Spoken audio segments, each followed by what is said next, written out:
I think the war in Gaza is actually putting a lot of pressure on the EU from different directions because it strains the relations both between the EU and Israel, and it strains the relations between the EU and the states in the region.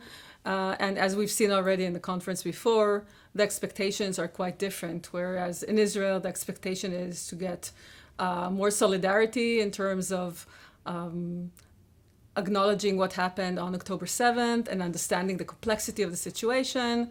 On the part of our Arab neighbors, the expectation is really to rise up to the occasion and stop the development, the reactions, the violence, the extreme violence in Gaza.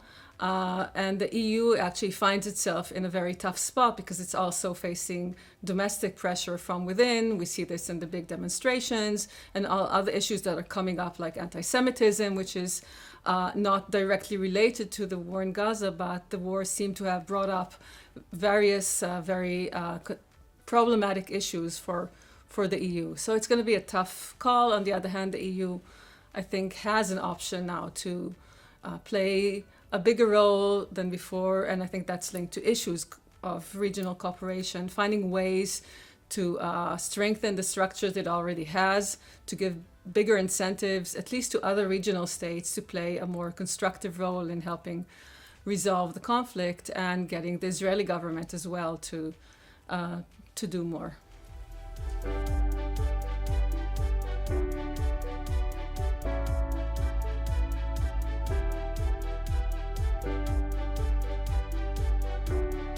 Well, the issue of economic incentives and their role in both conflict management and transitions to peace is a very complex one.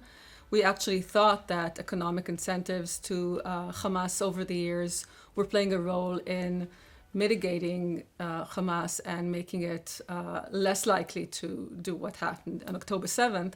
At the same time, I think it's very clear that you need to build long-term economic incentives in order to promote long-term stakes in conflict resolution. I think in this case, beyond the obvious issue of reconstruction of Gaza, which has happened before, and we know that this was not enough to actually solve the problem, not of Gaza and not of Palestinian statehood.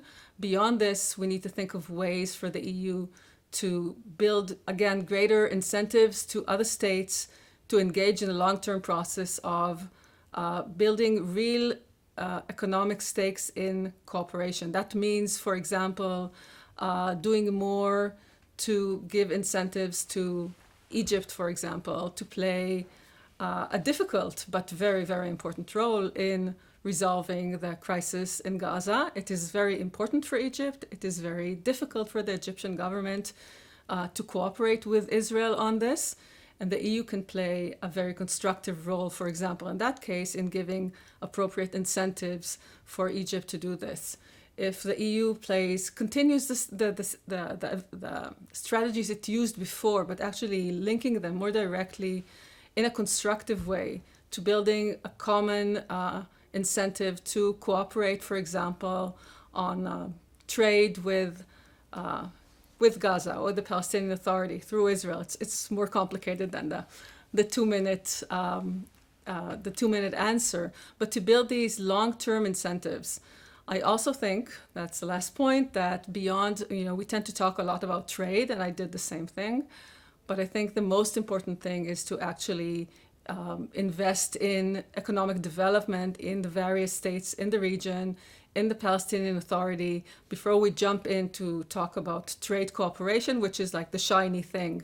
The more we get a developing economy, an operating market economy in these different states and in a future Palestinian state, it will become more likely to find middle-class people who want to make business, who have a vested interest in stability and peace, and then to go to the next step of actually promoting trade cooperation and investment and things like that.